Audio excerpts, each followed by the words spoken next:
De noche vamos a estudiar en la lección 6 del Génesis, las raíces de Abraham.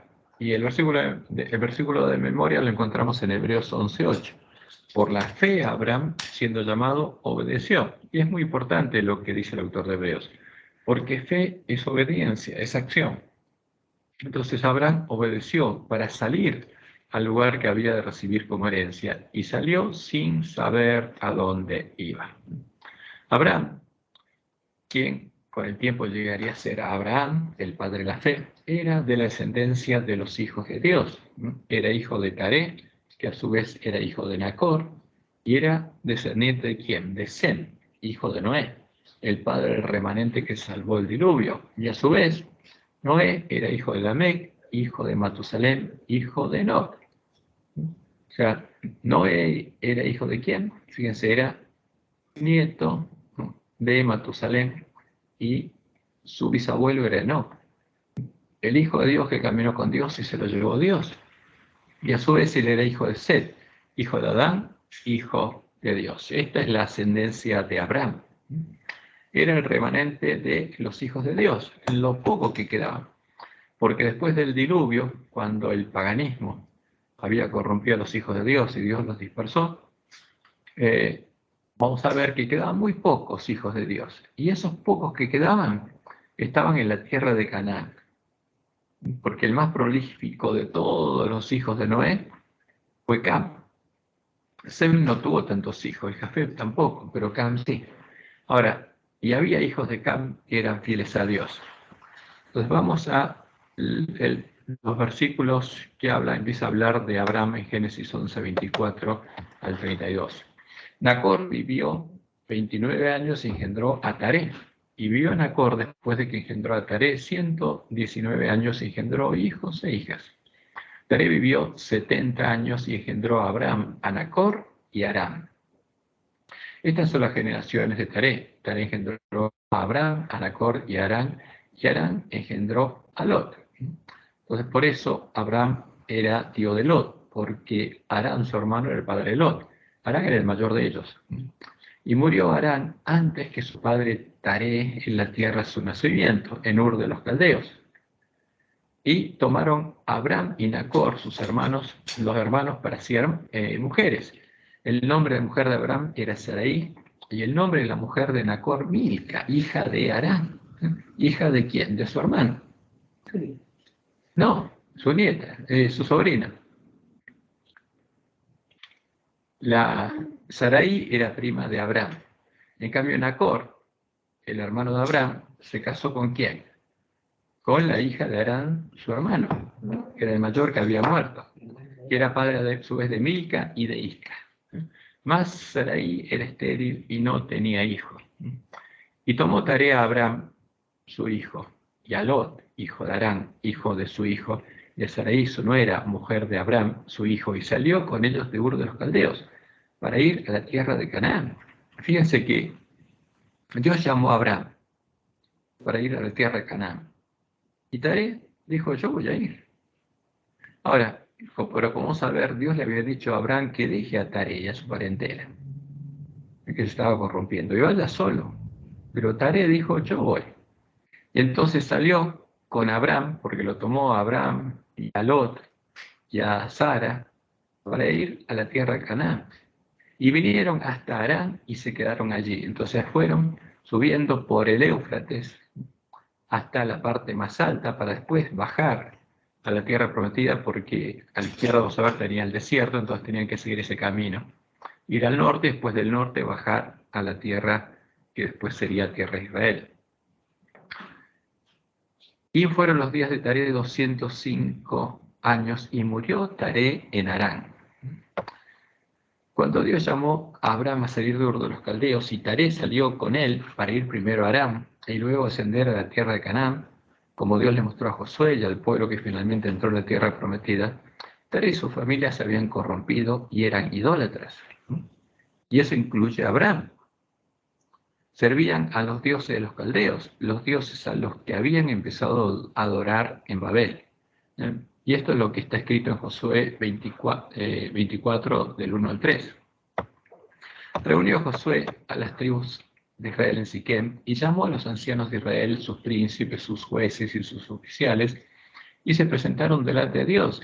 Y dijo Josué a todo el pueblo: así dice Jehová, Dios de Israel. Esto es lo que me reveló Jehová, y me dijo así: vuestros padres habitaron antiguamente al otro lado del río, del Éufrates. Esto es Taré, padre de Abraham y de Nacor. Entonces acá hace referencia clara, directa, ¿a quién? A Taré, a Abraham y a Nacor. Y servían a dioses extraños. ¿Quién? Taré, Abraham y Nacor. Eran descendientes de Sem, eran los hijos de Dios, pero ya se estaban corrompiendo. Y Dios decidió sacar a Abraham de Ur de los Caldeos. Ahora, ¿por qué lo decidió él? Decidió sacarlo a él, no sabemos, pero solo él lo sabe. Y yo tomé a vuestro padre Abraham del otro lado del río y lo traje por toda la tierra de Canaán y aumenté su descendencia y le di a Isaac. Entonces Dios le dice: miren, yo tomé a Abraham del otro lado del río y estaba adorando a dioses extraños y yo lo tomé igual. Y lo traje a la tierra de Canaán y aumenté su descendencia y le di a Isaac. Como todos los habitantes de Ur, cuando habitaba en Ur, al otro lado del río Éufrates, Taré y su familia adoraban al dios Sol, el rey del cielo, o como ellos lo llamaban en Babilonia, Bel o Baal, que ahora es adorado como el Señor. Adoraban a la diosa Luna, la reina del cielo, Nanar, o Ishtar, o Isis, que ahora es adorada como la Virgen. Por eso es importante que lo entendamos. Cuando un católico adora a la Virgen, no sabe que está adorando a quién. A Isis, a Ishtar o a Nanar, disfrazada ¿de qué? De María. Porque la Virgen es la imagen que tomó Roma de la reina del cielo y la llamó María. Por eso la Virgen no es María. La Virgen es la reina del cielo. Y en cuyo honor había sido edificado el Sigurat de Ur. Y adoraban a las estrellas, los hijos de los dioses hijos, del dios Sol y la diosa Luna, como Tamuz, Horus o Mitra, que ahora es adorado como el falso Jesús, porque eso pasó en el tiempo de la apostasía. A los dioses paganos los disfrazaron de cristianos.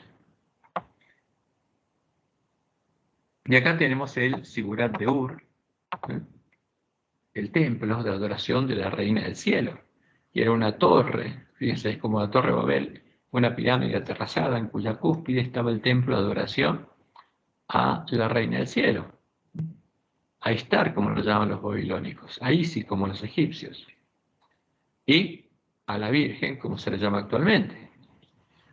Entonces, el templo de la ciudad de Ur, quizás del más grandioso, fue construido en honor a la diosa Nanar, símbolo lunar.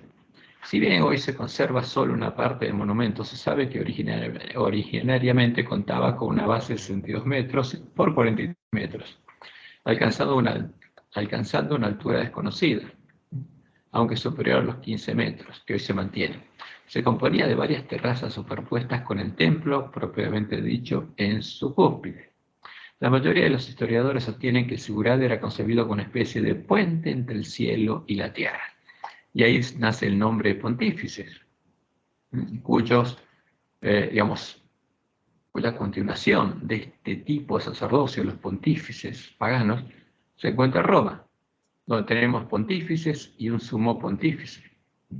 Entonces, este templo era un punto físico por el cual los mesopotámicos creían que se manifestaban las voluntades de los dioses. Y por supuesto los sacerdotes se llamaban pontífices, porque ahí estaba el puente entre el cielo y la tierra. Por esa causa, Dios llamó a Abraham a que saliera de medio de los paganos y estuviera con él en la tierra prometida, la tierra donde en ese tiempo vivían los hijos de Canaán, hijo de Cam, para preservarlo del paganismo y de la corrupción de todos los pueblos, para que llegara a ser el padre de la fe del cual vendría el Mesías de la promesa. Ese era el propósito de Dios al llamar a Abraham. Y vamos a la primera etapa del viaje de Abraham, después de salir de Aram. Después de la muerte de su padre, Abraham se acuerda de las palabras de Dios y reanuda su viaje, ahora desde Harán hasta Canaán, cumpliendo el mandato de no solo dejar atrás su tierra, sino también de dejar atrás su parentela y la casa de su padre y a su padre, con sus costumbres paganas. Y leemos en Génesis 12, 1 al 3. Pero Jehová había dicho a Abraham, vete de tu tierra y de tu parentela. Fíjense, el rato dice, le había dicho esto, pero Abraham no lo había hecho.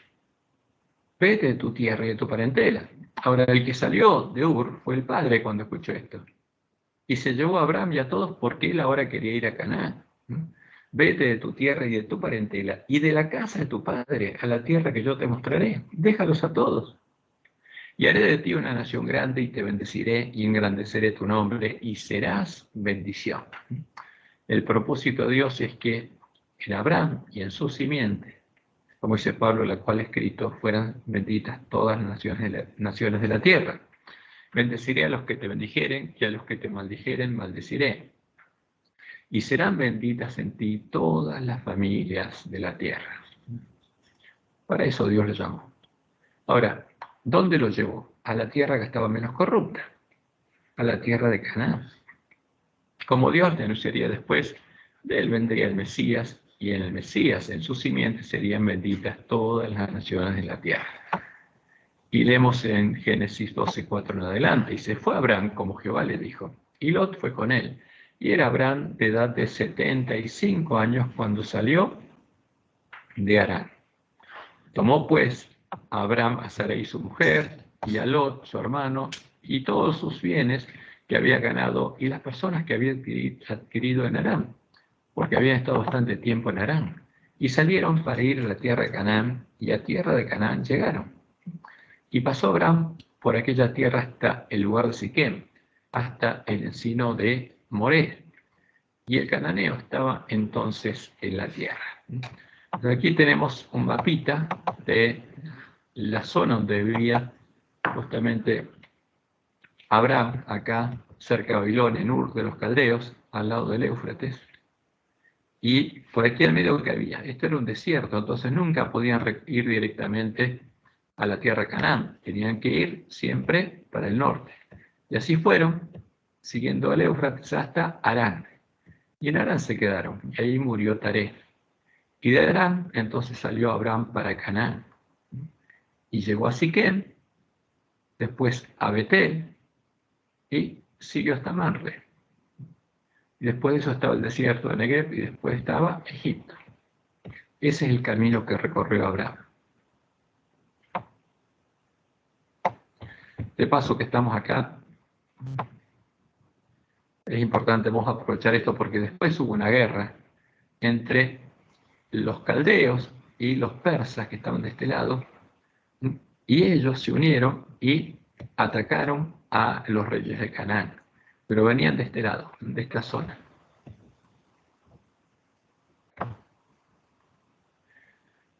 En ese tiempo algunos de los hijos de Cam aún no se habían corrompido al extremo, por lo cual posteriormente Dios le mostró a Abraham que no le daría sus tierras al pueblo de Israel hasta que la maldad del amorreo llegara al colmo.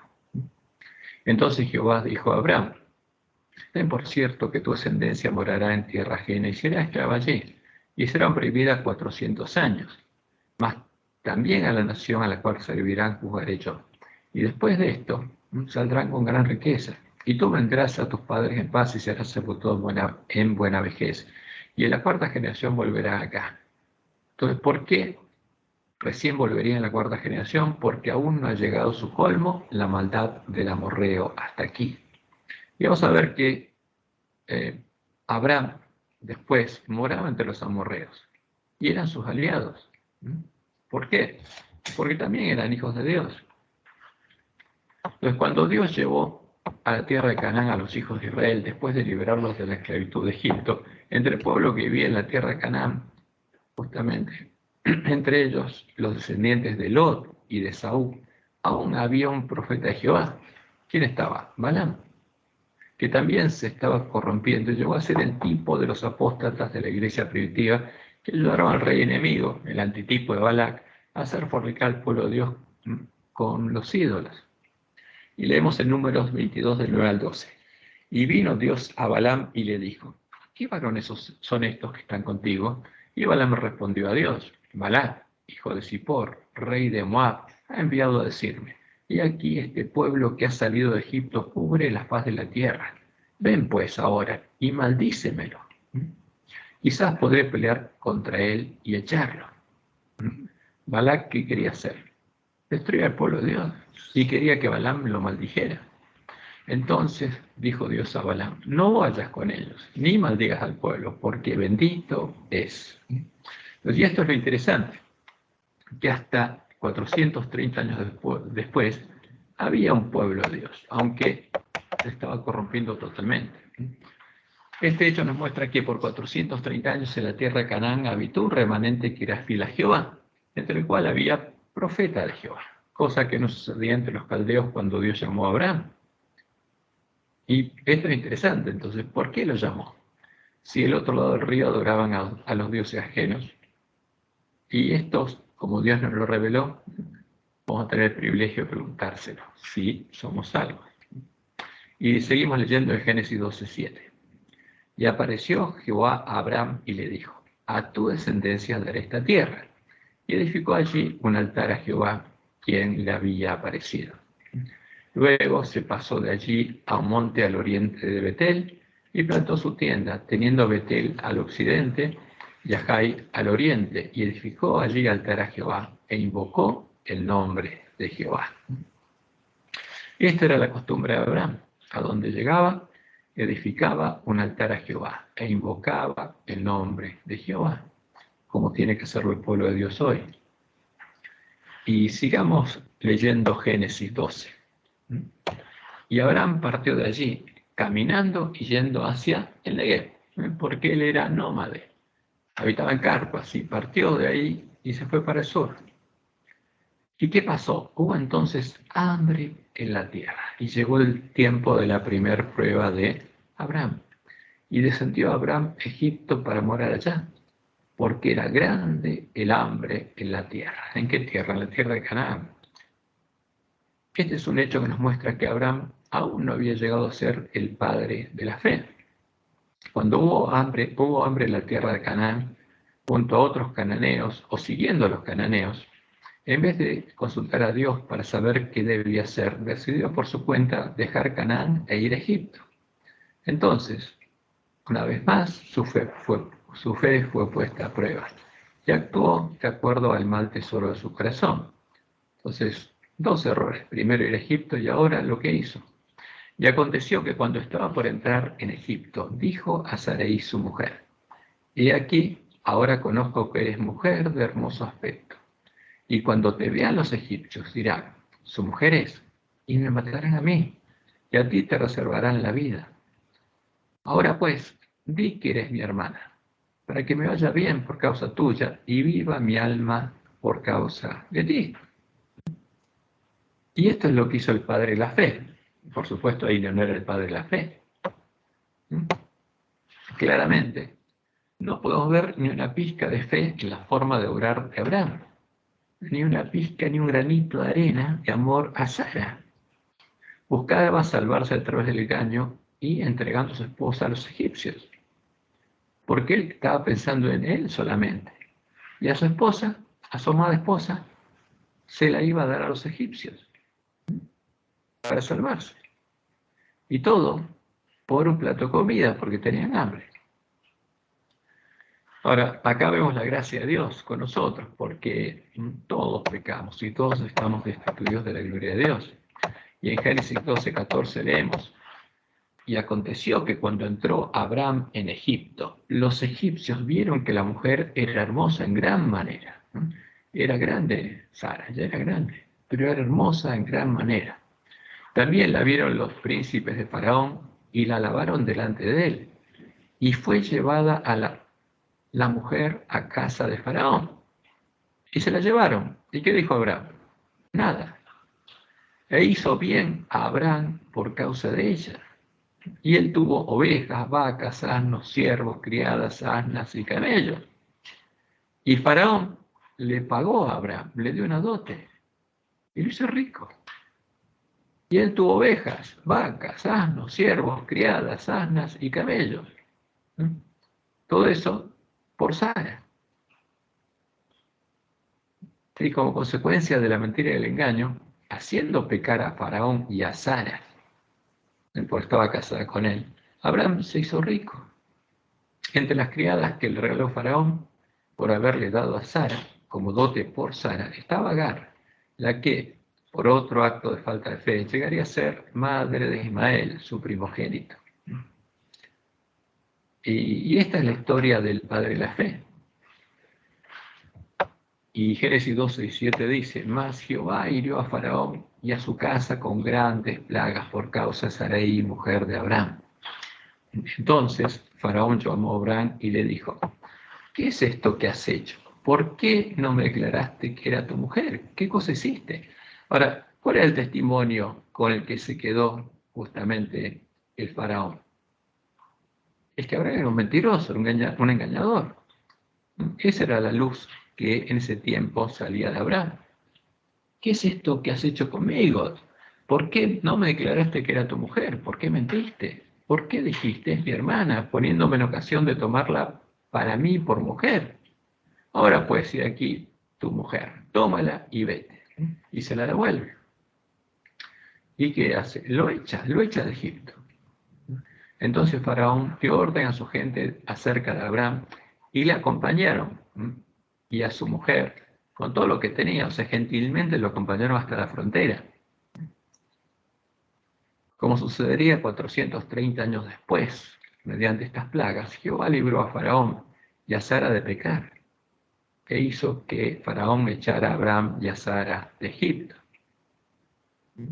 Pero el que había pecado, ¿quién era? Abraham. Y por supuesto, si Dios lo perdonó es porque Abraham, aunque no lo diga justamente la palabra de Dios, se arrepintió y pidió perdón. Y ahora viene la historia de Génesis 13 sobre Abraham y Lot. Abraham volvió rico de Egipto, ese la vivía, junto a Sara y a Lot. Génesis 13:1. Subió pues Abraham de Egipto hacia el Negev, él y su mujer, con todo lo que tenía, y con él Lot. Y Abraham era riquísimo, no rico. Dice la Biblia, riquísimo. En ganado, en plata y en oro. ¿Quién le había dado la riqueza? No Dios. Esta riqueza se la había dado Faraón.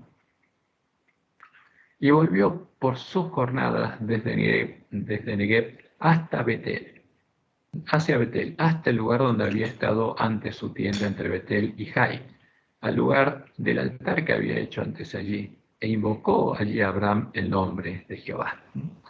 ¿Qué hizo? Clamó a Dios, le pidió perdón, y por supuesto Dios lo perdonó. ¿Por qué? Porque seguro que habrá sido sincero en su pedido. Y aunque la Biblia no cuenta si se arrepintió o no, solo cuenta que invocó nuevamente el nombre de Jehová, y Jehová lo oyó y lo perdonó. Génesis 13:5 dice lo siguiente: también Lot, que andaba con Abraham, tenía ovejas, vacas y tiendas, y la tierra no era suficiente para que habitasen juntos, pues sus posesiones eran muchas, y no podían morar en un mismo lugar. Tantas posesiones tenían, tanto ganado. Y hubo contienda entre los pastores del ganado de Abraham y los pastores del ganado de Lot. Y el cananeo y el fereceo habitaban entonces en la tierra. Entonces Abraham dijo a Lot: no haya ahora altercado entre nosotros dos, entre mis pastores y los tuyos, porque somos hermanos. ¿No está toda la tierra delante de ti? Yo te ruego que te apartes de mí.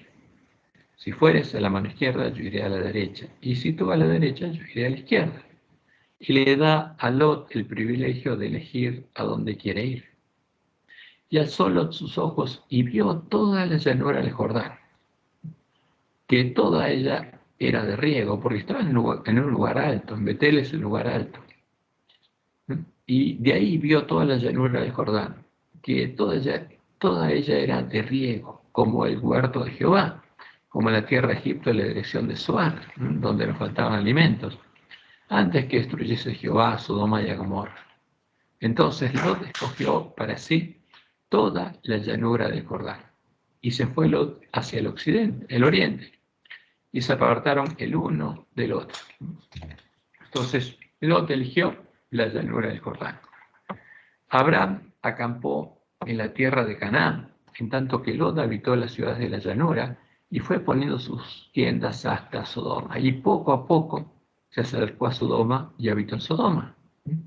Mas los hombres de Sodoma eran malos y pecadores contra Jehová en gran manera. Se habían corrompido. No así el resto de Canaán. Pero los hombres de Sodoma eran malos y pecadores contra Jehová en gran manera. De a poco Lot se acercó a las ciudades de la llanura y habitó en Sodoma, la ciudad corrupta, y se acostumbró a su corrupción, hasta que Dios tuvo que sacarlo de ahí. Aquí hay justamente un mapa de esta tierra. Entonces, fíjense que aquí tenemos a Silo, aquí está Jai, acá está Betel. Abraham había habitado acá entre Jai y Betel, y de ahí se veía la tierra justamente que está alrededor del Jordán, el valle del Jordán. Y aquí está Jerusalén, acá está Tecoa y acá está Hebrón, donde habitó también Abraham después, porque después que se separaron llegó hasta Hebrón. Y esta tierra acá al otro lado, justamente del Mar Muerto, está Amón y Moab. Y aquí abajo estaban los hijos de Esaú, los edomitas. ¿Qué decías? No, que lo importante es que aunque decía que el justo Lot digamos, se amargaba por lo que pasaba y veía en Sodoma, lo que pasa es que ya los hijos, no. Pero no salió de Sodoma como nosotros. No salió y sus hijos se criaron ahí y sus hijos adoptaron muchas costumbres, como después vemos, claro, de la degeneración del lugar, como vemos vemos en las hijas. Y bueno, por eso Dios nos aconsejó a nosotros, adventistas del séptimo día, salir de las grandes ciudades por nuestros hijos y por nosotros también. Entonces, ese es el lugar donde habitó Lot, y donde estaba Sodoma y Gomorra. Ahora no está más, porque fueron destruidas y no quedó rastro. Pero aquí, en la llanura, es donde estaban Sodoma y Gomorra. Y de ahí, después, Lot salió para este lugar, y habitaron justamente cerca del monte Nebo, y acá se convirtió en la tierra de Amón, y está de Moab, los hijos de Lot, que tuvo con sus hijas, porque sus hijas se habían corrompido. Y seguimos leyendo en Génesis 13:14. Y Jehová dijo a Abraham, después que Lot se apartó de él: alza ahora tus ojos y mira desde el lugar donde estás, hacia el norte y el sur, el oriente y el occidente. Porque toda la tierra que ves te la daré a ti y a tu descendencia para siempre. Y haré tu descendencia como el polvo de la tierra, que si alguno puede contar el polvo de la tierra, también tu descendencia será contada. Levántate y ve por la tierra a lo largo de ella y a su ancho, porque a ti te la daré. Entonces Dios le da la orden de no quedarse ahí, sino de recorrer la tierra y habitar en toda la tierra. Y Abraham, pues, removiendo su tienda, vino y moró en el encinar de Mamre, que está en Hebrón, y edificó allí altar a Jehová. Y por eso, como habitó en Hebrón, lo llamaban después Abraham el hebreo, y edificó allí altar a Jehová. Y empezó a no apartarse de Dios, y eso es lo interesante, porque ahora vamos a ver la primera manifestación real de fe de Abraham en Dios. Entonces, y hubo guerra entre quienes, los reyes de Babilonia, contra los reyes de Canaán. Mientras Abraham habitaba en Hebrón, en el encinar de Mamre, una coalición de 4 reyes de Mesopotamia y Persia se enfrentó a una coalición de 5 ejércitos cananeos y los vencieron. Entonces, y aquí está el relato, están todos los nombres de estos reyes. Aconteció en los días de Amrafel, el rey de Sinar. Fíjense, ¿de dónde era? De Sinar, la tierra Sinar, donde estaba Nimrod y edificó la torre de Babel, en Sinar. Amrafel, rey de Sinar. Arioc, rey de Elazar. Arioc, que Dorlaomer, rey de Elam. Y Tidal, rey de Goim. Que estos hicieron guerra contra, justamente, Bera, rey de Sodoma, Birsa, rey de Gomorra, contra Sinab, rey de Adma, contra Semeber, rey de Seboim, y contra el rey de Bela, la cual es Zoar. Todos estos se juntaron en el valle de Sidim, que es el mar salado. 12 años habían servido a Kedorlaomer, y en el 13º se rebelaron. O sea, ¿qué pasaba? La colisión de estos reyes babilónicos y medopersas había dominado los reyes justamente de Canaán, los cananeos. Pero en un momento se rebelaron. Y como hacía ese tiempo, cuando se rebelaba alguien, los reyes que los sometían venían y los castigaban. Y en el año 14 vino Kedorlaomer y los reyes que estaban de su parte y derrotaron a los refaítas en Astarot, Carnaim, a los susitas en Am y a los semitas en Sabe Kiriataim y a los oreos en el monte de Seir hasta la llanura de Parán que está junto al desierto. Y volvieron y vinieron en Mispat, que es Cades, y devastaron todo el país de los amalecitas y también al amorreo que habitaba en Asesontamar. Entonces vinieron y arrasaron todo. Y acá está Elam, de acá venía el jefe de esta alianza. Acá está Sumeria, ¿no? Acá estaba Ur de los caldeos, acá estaba Babilonia, acá estaba Siria al norte, y acá estaba Elam, los persas, los partos y los medos, y acá estaba Elam. Y este era el líder de toda la coalición.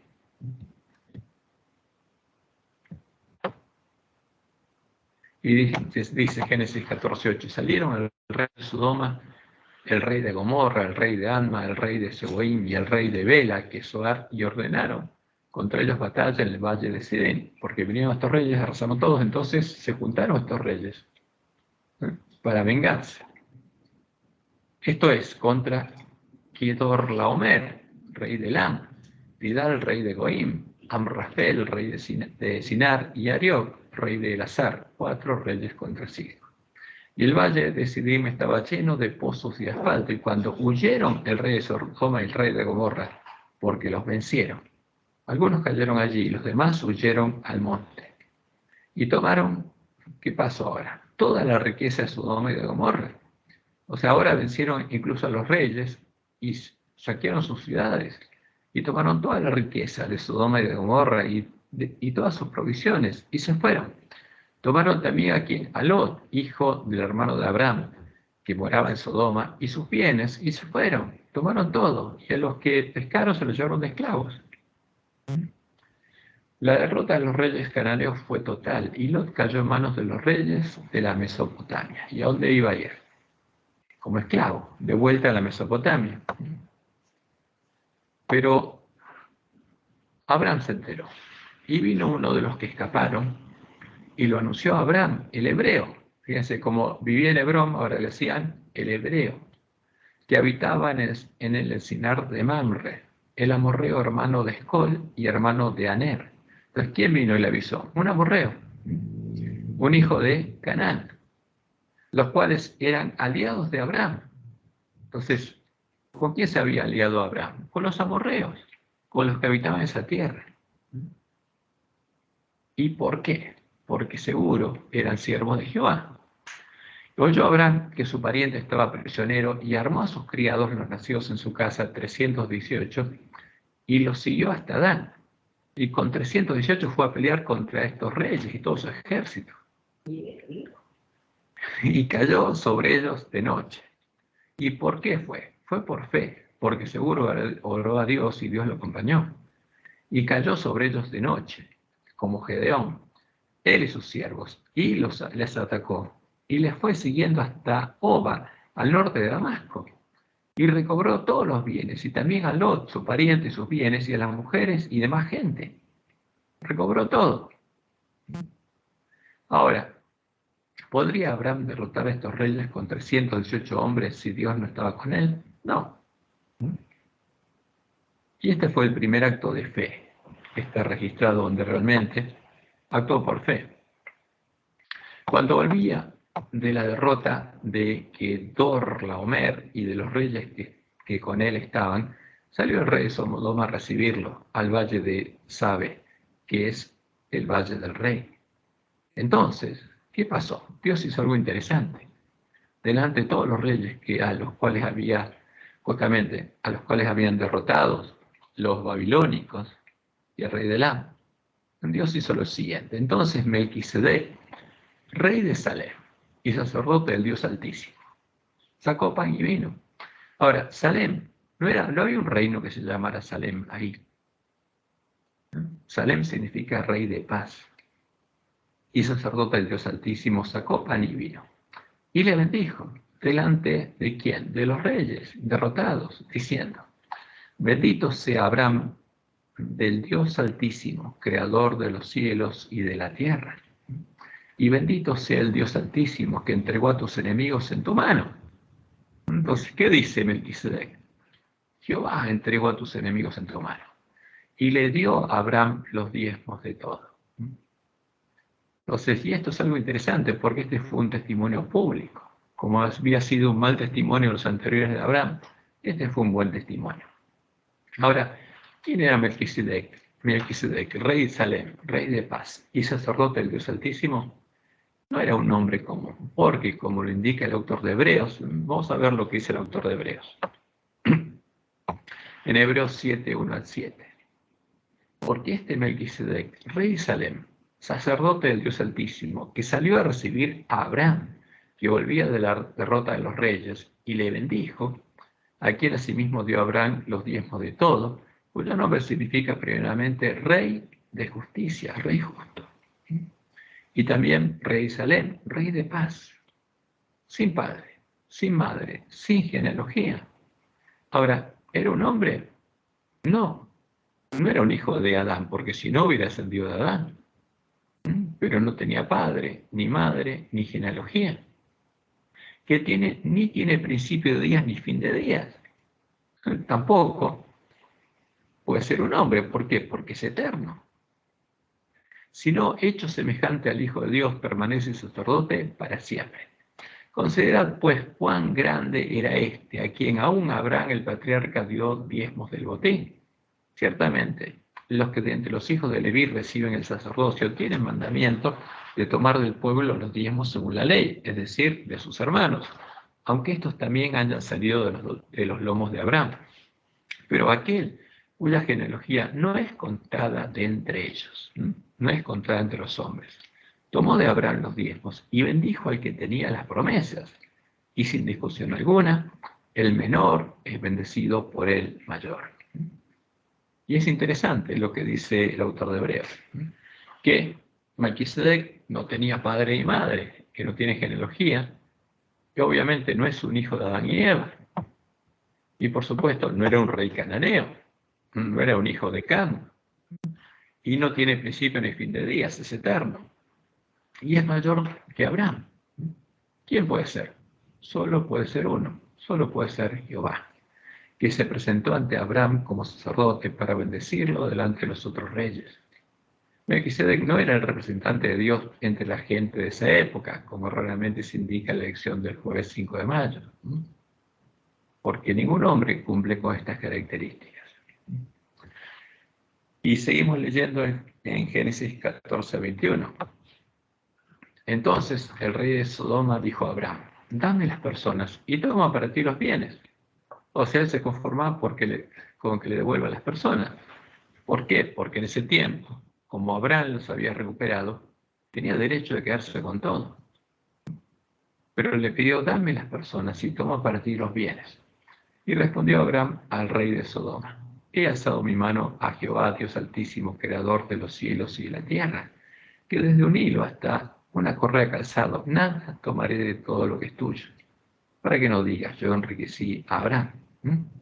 Y acá vemos la diferencia entre la actitud de Abraham ahora y la que tuvo en Egipto, del que se trajo toda la dote por Sara. Entonces, y dice: excepto solamente lo que comieron los jóvenes, que ya tomaron y se lo comieron, y la parte de los varones que fueron conmigo, quienes eran los amorreos, Aner, Escol y Mamre, los cuales tomarán su parte. porque esa era la costumbre entre ellos. Pero Abraham dijo, yo no tomaré nada. Y esta vez Abraham sí actuó con fe, y Dios lo bendijo, porque había empezado a cumplir la misión para la cual había sido llamado, del mismo modo en el que nosotros debemos cumplirla. Porque, ¿cuál es nuestro testimonio ahora? ¿Qué testimonio pueden dar de nosotros adventistas del séptimo día? Ahora, esto es lo que dice Elena, y está en la lección del viernes, un testimonio de Elena. La Iglesia de Cristo ha de ser una bendición, y sus miembros serán bendecidos al bendecir a otros. Ahora, si nosotros no somos una bendición para otros, no podemos recibir ninguna bendición. El propósito de Dios al escoger a un pueblo no fue solo para adoptarlo como sus hijos e hijas, sino para que por medio de ellos pudiera dar al mundo los beneficios de la iluminación divina. Cuando el Señor escogió a Abraham, no fue simplemente para que fuera el amigo especial de Dios, sino para ser el intermediario de privilegios preciosos y únicos que el Señor deseaba derramar sobre las naciones. Había de ser una luz en las tinieblas morales que le rodeaban. Fíjense, y ahí, recién ahora, Abraham empezaba a ser una luz. Cuando Dios bendice a sus hijos con luz y verdad, no es solo para que puedan tener el don de la vida eterna, sino también para iluminar espiritualmente a quienes los rodean. Vosotros sois la sal de la tierra. Y cuando Dios hace que sus hijos sean sal, no es solo para su propia preservación, sino para que puedan ser instrumentos en la preservación de los demás. Y esto aplicado a nosotros, hay una cita muy linda, Elena, en Testimonios para la Iglesia, tomo 5, página 431, donde ella dice, Dios ha llamado a su iglesia en este tiempo como llamó al antiguo Israel, para que se destaque como luz en la tierra. Por la poderosa cuña de la verdad, los mensajes de los ángeles primero, segundo y tercero, la ha separado de las iglesias y del mundo para colocarla en sagrada proximidad a sí mismo. La ha hecho depositaria su ley y le ha confiado las grandes verdades de la profecía para este tiempo. ¿Para qué llamó al pueblo adventista? Para iluminar la tierra. Y le dio una misión muy clara. Como los santos oráculos confinados al antiguo Israel son un sagrado cometido que ha de ser comunicado al mundo. ¿Cuál es nuestra misión? Comunicar al mundo el significado de la profecía. Leer, oír las palabras de profecía y guardarlas. Comunicando al mundo el significado de las palabras de profecía. Los tres ángeles de Apocalipsis 14 representan a aquellos que aceptan la luz de los mensajes de Dios y salen como agentes suyos para pregonar las amonestaciones por toda la anchura y longitud de la tierra. Cristo declara a los que le siguen, soy la luz del mundo. Y a nosotros nos dio ese privilegio en este tiempo. Y la promesa es esa, que si nosotros trabajamos por la bendición de otros, Dios nos va a bendecir. El amor, la promesa es esta, el amor que Jesús manifestó por las almas de los hombres en el sacrificio que hizo por su redención, impulsará a todos los que le siguen, a todos los que estén dispuestos a predicar el mensaje de los tres ángeles. Esa es la promesa, que el amor de Dios, el amor de Jesús va a estar escrito en nuestra mente y en nuestro corazón, que el nombre de Dios va a estar escrito en nuestra frente. Sí, estamos dispuestos a hacer la voluntad de Dios para que otros reciban su bendición. Y nuestra luz, como dice Elena, solo se encenderá si somos una bendición para los demás. Como dice Isaías 61:2, levántate, resplandece, porque ha venido tu luz, y la gloria de Jehová ha nacido sobre ti. Porque aquí que tinieblas cubrían la tierra, y la tierra es el lugar donde está el pueblo de Dios. Tinieblas cubrían al pueblo adventista, y oscuridad las naciones. Mas sobre ti amanecerá Jehová, y sobre ti será vista su gloria. Esa es la promesa de Dios para quién. Para todos los adventistas del séptimo día que quieran ser sus siervos y cumplir la misión para la cual Él nos llamó. Porque va a pasar lo mismo que le pasó a Abraham. Cuando él se dispuso a servir a Dios, Dios lo bendijo y fue bendición. Que Jehová te bendiga y te guarde, y te guíe a toda verdad, y que tengan todos ustedes un hermoso y feliz sábado.